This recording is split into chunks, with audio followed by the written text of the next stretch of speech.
Good morning friends. আজি এটা ঘৰুৱা ব্যস্ততাপূৰ্ণ মিনি ব্লগ লৈ আপোনালোক সকলোকে স্বাগতম জনাইছোঁ। এতিয়া ৰাতিপুৱা 6 বাজিছে আৰু মই প্ৰতিদিনৰ দৰে দুৱাৰ খিৰিকী খুলি হাতত ঝাৰু লৈ ঘৰ সাৰিবলৈ ল'লোঁ। যিহেতু সকলো বোৱাৰীয়ে এয়াই প্ৰথম কামৰ আৰম্ভণি। বাঢ়ি চোতাল সাৰি মুচি ৰাতিপুৱাটো আৰম্ভ কৰে। ময়ো সেইদৰে আৰম্ভ কৰি লৈছোঁ। যিহেতু আজি য়াসনীলৰ স্কুল আছে। আজি য়াসনীলৰ কাৰণে বিশেষ দিন। তাৰ নতুন স্কুলৰ প্ৰথম এনুৱেল স্পৰ্টছৰ কাৰণে মুঠীয়া চিগালৈ নিব। ল'ৰাৰ লগতে ময়ো এক্সাইটেড। সকলো মাকসকলো চাগে একেই মনৰ ভাৱ। তাতে বাছত অকলে যাব, কোনো গাৰ্জেন নোহোৱাকৈ। কিন্তু এটা কথা, এনেকৈ ভাবিলে হ'ব জানো? আমাতকৈ স্কুলৰ দিদিসকলৰ ৰেছপনচিবল বেছি। চিন্তাৰ কোনো কাৰণ নাই। এয়া মই আগফালৰ চোতালখনো সাৰি ল'লোঁ। অলপ লৰালৰিকৈ ঘৰটো মুচি ল'লোঁ।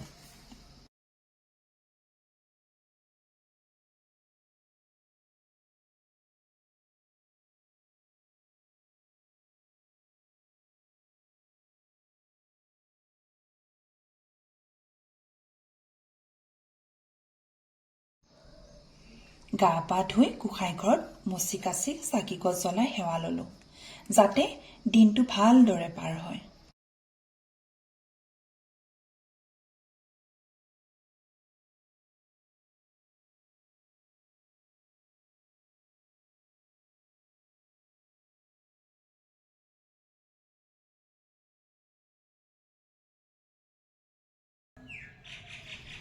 ধূপডাল বাহিৰত দিবলৈ গৈ একেবাৰে পেপাৰখনো লৈ আহিলোঁগৈ। ঘড়ী চালোঁ 7 বাজিলেই।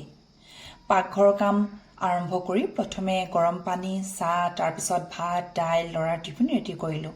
য়াসনীল আৰু দেউতাকে মুখ ধুই ৰ'দত বহি গৰম পানী আৰু চাহ খাই আজৰি কৰিলে। আৰু এয়া আমাৰ য়াসনীলে দেউতাকে পঢ়াৰ নিচিনাকৈ সদায় পেপাৰখনত চকু ফুৰায়। তাৰপিছত য়াসনীলক গা পা ধুৱাই খুৱাই বোৱাই ৰেডি কৰিলোঁ স্কুললৈ যাবলৈ। ই পিন্ধা ট্ৰেক চুটযোৰ কেনেকুৱা লাগিছে বাৰু কমেণ্ট কৰি জনাবচোন দেই। আৰু লগতে তাৰ লগত যাবলৈ ময়ো ৰেডি হ'লোঁ। এনেকৈ কৈ দিয়া, এনেকৈ কৈ দিয়া।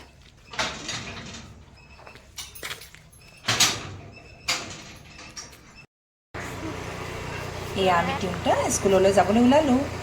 আৰু আমি তিনিওটা স্কুটিত উঠি স্কুললৈ বুলি ৰাওনা হ'লোঁ। 8:40ত স্কুল পালোঁগৈ। স্কুলৰ টিচাৰে বাছত উঠাবলৈ ল'ৰা ছোৱালীবিলাকক লাইন পতালে।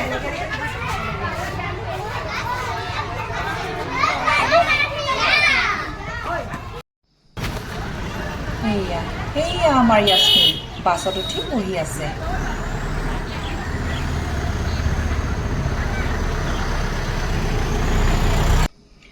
দুপৰীয়া 1:10 মধীয়া চিগাৰ পৰা বাছ আহি স্কুল পালেহি। আৰু ভিডিঅ'টো শেষলৈকে চোৱাৰ কাৰণে সকলোকে ধন্যবাদ। যদি মোৰ এই মিনি ব্লগটো ভাল লাগিল, প্লিজ লাইক আৰু কমেণ্ট এটা কৰি দিব। নেক্সট আৰু মিনি ব্লগ লৈ আহি আছোঁ। আজিলৈ আহোঁ, বাই। এইটো আমাৰ ল'ৰা আহিছে দেই।